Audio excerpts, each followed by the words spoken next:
नेहवा पकड़िहा कई दीहा मैट्रिक पास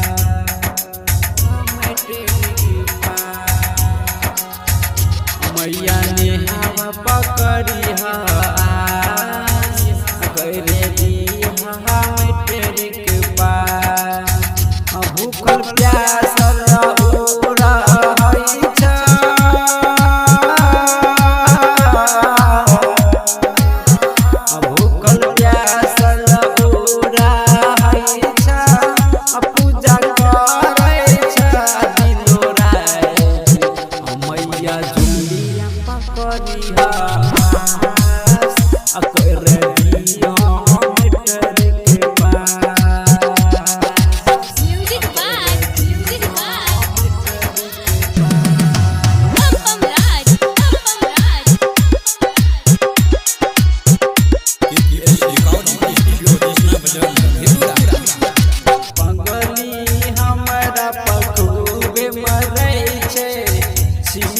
हमर जा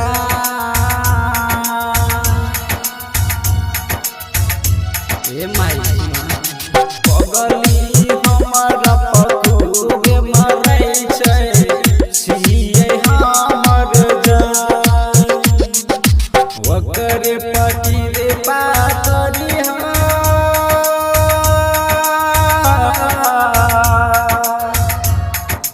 ओकरे पटिरे कहै छिया काल मैया Priya पकड़िहा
KPS Recording Studio Desna Bajar Madhepura।